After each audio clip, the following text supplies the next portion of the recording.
بسم اللہ الرحمن الرحیم۔ محبت ایک ایسا جادو ہے جو سر چڑھ کے بولتا ہے اور ایک نہ ایک دن واپس لے کر آتا ہے، لیکن مقابلے، بیوی سے مقابلہ، بچوں سے مقابلہ، بھائیوں سے مقابلے نے تو ہمیں ہماری زندگی تلخ اور تباہ اور سیاہ کر کے رکھ دی۔ یعقوب علیہ السلام نے خط لکھا، وزیر خزانہ، ان کے پتہ آگے یوسف ہے کہ ہم انبیاء کی اولاد ہیں، ہم چور نہیں ہیں اور بڑے امتحان سے گزر رہے ہیں۔ میرے دادا کو آگ میں ڈالا گیا، میرے باپ کو چھری کے نیچے سے نکالا گیا۔ حضرت اسماعیل کو باپ کا لقب دیا کہ عربی میں چاچے کو بھی باپ کہہ سکتے ہیں، تو میرے باپ کو چھری کے نیچے سے نکالا گیا، میرے بیٹے کو مجھ سے چھینا گیا، 40 برس گزر گیا، اس کی یاد میں اندھا ہو گیا۔ اب تو نے میرا سہارا اس کو روک لیا ہے، برائے مہربانی آزاد کر دو۔ اچھا، یعقوب علیہ السلام بھی نبی ہیں، یوسف بھی نبی ہیں۔ یوسف ایک ہفتے کی مسافت پر مصر میں ہیں، لیکن اللہ کی طرف سے اجازت نہیں ملی ہوگی اپنے آپ بتانے کی، ورنہ تو وزیر خزانہ بنتے ہی کسی کو بھیج دیتے، جاؤ بھائی میرے ابا کو بتاؤ۔ ادھر بھی خاموشی ہے، ادھر بھی خاموشی ہے۔ جب یہ خط پڑھا یوسف علیہ السلام نے تو رو پڑے اور اللہ سے دعا کی، یا اللہ مجھے اپنے آپ کو ظاہر کرنے دیا۔ تو اللہ نے کہا ٹھیک ہے، ظاہر کر دو۔ تو اب بھائیوں کو بلایا۔ اچھا، بیچ میں ایک وہ خواب کی بات میں ایک بات ابھی یاد آئی، وہ کہہ دوں۔ یوسف علیہ السلام بے گناہ قید میں گئے، ٹھیک، بادشاہ نے خواب دیکھا ہے۔ تو یوسف ایھا الصدیق افتنا فی 7 بقرات سمان یاکلہن 7 عجاف و7 سنبلات خضر واخر یابسات لعلی ارجع الی الناس لعلہم یعلمون۔ تو بھائی یوسف، ہمارے بادشاہ نے یہ خواب دیکھا ہے، آپ تعبیر دے دو۔ تو انسانی فطرت کا تقاضا ہے، یوسف کہتے مجھے بے گناہ جیل میں ڈالا، میں تمہیں تعبیریں دوں، جاؤ دفع ہو جاؤ، نہیں دیتا۔ یہ رد عمل، عقلی رد عمل یہ ہے کہ میں نہیں دیتا تمہیں تعبیر، میرا کیا قصور ہے، مجھے کیوں جیل میں ڈالا ہوا، جاؤ بھاگ جاؤ، میں نہیں دیتا تعبیر۔ اور ایمانی رد عمل کیا تھا کہ انہوں نے صرف تعبیر مانگی، انہوں نے فسر و دبر و بشر، انہوں نے ایک شے مانگی، تعبیر، تو فسر کہہ دو، عبر کہہ دو، انہوں نے تعبیر بھی دی، قحط سے نکلنے کا طریقہ بھی بتایا، اور قحط کے بعد خوشحالی آنے کی خوشخبری بھی سنائی۔ یہ نبی کے اخلاق ہیں۔ تو نے میرے ساتھ یہ کیا، اور میرے پاس کس لیے آیا، تجھے یاد نہیں تو نے میرے ساتھ کیا کیا تھا؟ یہ ہے آج کے اخلاق بھی یہی ہیں، اور انسان چلتا بھی اسی پر ہے۔ اور تو میرے نال کیتا کہ آج میں تیرے نال کیوں چنگا کرا، چل دوڑ جا۔ اور میں قربان جاؤں اخلاق یوسف پر کہ عبر و دبر و بشر، تعبیر بھی سنائی، طریقہ بھی بتایا، بشارت بھی سنائی کہ آئے گا سال پھر، ثم بارشیں بھی ہوں گی اور چہل پہل بھی ہوگی۔ تو اللہ سے مانگ لو کہ اخلاق یوسف اللہ تمہیں نصیب فرما دے۔ یوں نقاب تھا اور بھائی آ گئے دوبارہ، اب اجازت ہو چکی ہے کہ بتا دو۔ ایسے نقاب ہٹایا، هل علمتم ما فعلتم بيوسف وأخيه إذ أنتم جاهلون۔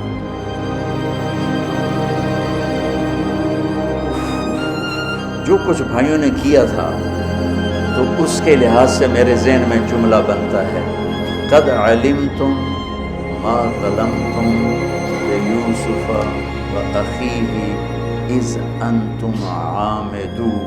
سمجھو میرا جملہ، تمہیں خوب یاد ہوگا جو تم نے یوسف اور اس کے بھائی پہ ظلم کیا، سوچی سمجھی اسکیم اور سازش کے تحت، یہ جملہ بنتا ہے۔ اور اخلاق یوسف دیکھو،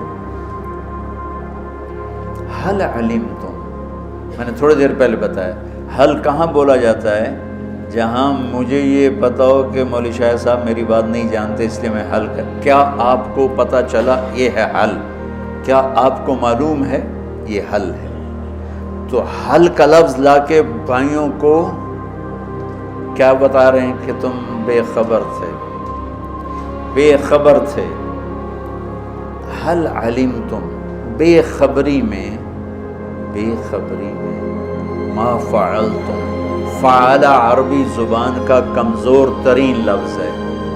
تھوڑا بہت یوسف، فعلتم بیوسف، تھوڑا بہت یوسف کے ساتھ کوئی اونچ نیچ ہو گئی تھی اور اس کے بھائی کے ساتھ. اذن تم جاہلون، وہ بھی تم نے جان بوجھ کے نہیں کیا تھا، نادانی میں ہو گیا تھا.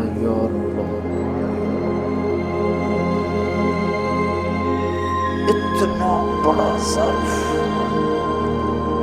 اتنا بڑا ظرف. دیکھو ہاتھ جوڑتا ہوں، یہ اخلاق اللہ سے مانگو.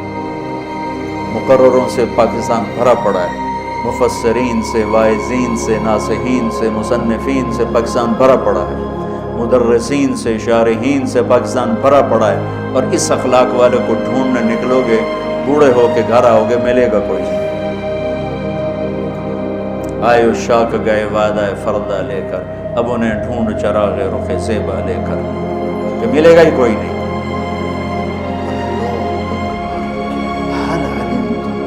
کچھ بے خبری میں ہوا. ما فعلتم، بہت تھوڑا سا ہوا. بیوسف و اخیہ، واقع ما ظلمتم، یوسف آنا چاہیے تھا سیدھا ڈائریکٹ مفعول بہی بنا کے.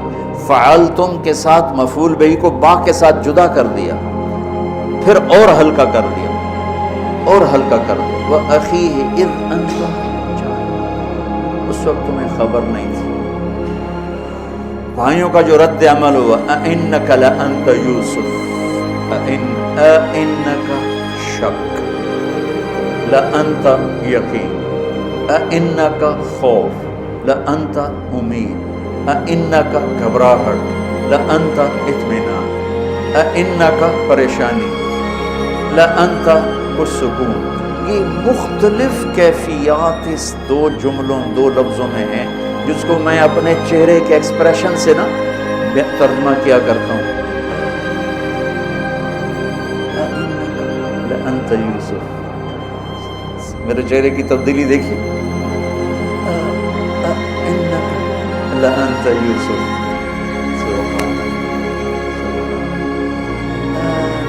آپ کہیں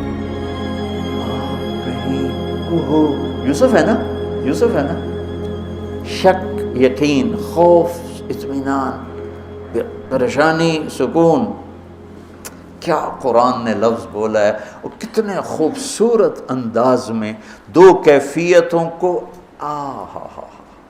کیا خوبصورت کر کے پیش کیا. اِنَّكَ لَأَنْتَ يُوسُف أَنَا يُوسُف وَهَذَا أَخِي قَدْ مَنَّ اللَّهُ عَلَيْنَا. سورہ یوسف نہیں، پورے قرآن کا خلاصہ سنو. إِنَّهُ مَن يَتَّقِ وَيَصْبِرْ فَإِنَّ اللَّهَ لَا يُضِيعُ أَجْرَ الْمُحْسِنِينَ. میرے بھائیو، جو صبر اور تقوی سے کام لیتا ہے، اللہ اسے کبھی ضائع نہیں کرتا ہے. سارے قرآن کی تعلیمات ایک جملہ، من یتق ویصبر، من یتق ویصبر. جو تقوی اور صبر کا دامن تھام لیتا ہے وہ کبھی ضائع نہیں ہوتا ہے. تقوی میں اشارہ تھا زلیخا کے قصے کی طرف، کہ تقوی پہ اس سے بڑا وار کوئی نہیں ہو سکتا تھا، تو اس کو سہ کر سلامت رہے کوہ کاف کی طرح اور ہمالیہ پہاڑ کی طرح. تو زلیخا کی طرف اشارہ کیا لفظ تقوی کے ذریعے، کہ مجھ پر ایک امتحان گزرا ہے اور اللہ نے مجھے اس میں سرخرو کیا، اور اللہ کی قسم اللہ ہی بچاتا. کبھی دعویٰ نہ کرنا، کبھی دعویٰ نہ کرنا، کبھی دعویٰ. میں دعوے سے اتنا ڈرتا ہوں جتنا آگ سے ڈرتا ہوں. مجھے خیال بھی آ جائے تو میں توبہ کرتے کرتے نفلوں میں لگ جاتا ہوں، یا اللہ میری جان بچا، میرا کوئی دعویٰ نہیں میرے مالک، تیری عزت کی قسم سب تیرا دیا ہوا ہے، تو یوں کر دے. تجھے ایک سیکنڈ میں بھی بہت دیر کی بات، پل کہ کروڑویں حصے میں زیر و زبر کر دے تجھے طاقت. تو من یتق، تقوی، گناہوں سے بچنا. تو زلیخا کا قصہ اس میں فٹ ہوتا ہے. اور وَيَصْبِرْ جو بھائیوں کے ساتھ کر کے دکھا دیا، جو بادشاہ کے ساتھ کر کے دکھا دیا، خواب کی تعبیر دی، بھائی آئے تو کوئی تانا نہیں دیا، الفاظ دیکھو، قَدْ عَلِمْتُمْ مَا ظَلَمْتُمْ بِيُوسُفَ وَأَخِيهِ إِذْ أَنْتُمْ عَامِدُونَ میں کتنی چھریاں ہیں، اور هَلْ عَلِمْتُمْ مَا فَعَلْتُمْ بِيُوسُفَ وَأَخِيهِ إِذْ أَنْتُمْ جَاهِلُونَ پھول بکھیر دیے، پھول، بھائیوں کو شرمندگی سے بچا لیا۔ اور جب یعقوب علیہ السلام واپس آئے اور پہنچے تو جب کارگزاری سنانے لگے بھائیوں کے سامنے تو پچھلی ساری کٹ کر کے کہا اذ اخرجنی من السجن وجاء بکم من البدو من بعد ان نزغ الشیطان بین اخوتی ان ربی لطیف لما یشاء، پوری کہانی کٹ کر دی، وہ سنائی نہیں میرے بھائیوں نے کیسے نکالا، کیسے ڈالا، کیسے بیچا، کیسے دھکا دیا، کیسے ہیلا کیا، اپنی کہانی کو جیل سے شروع کیا۔ میں کیسے بتاؤں اخلاق یوسف، بھائی بیٹھے تھے نا، اب یعقوب علیہ السلام نے کہا بیٹا کارگزاری سناؤ، کیسے ہوئی، کیا سننی تو تھی نا کارگزاری، کیا ہوا، کیسے ہوا، کہ بس ابا جان اللہ نے جیل سے نکالا،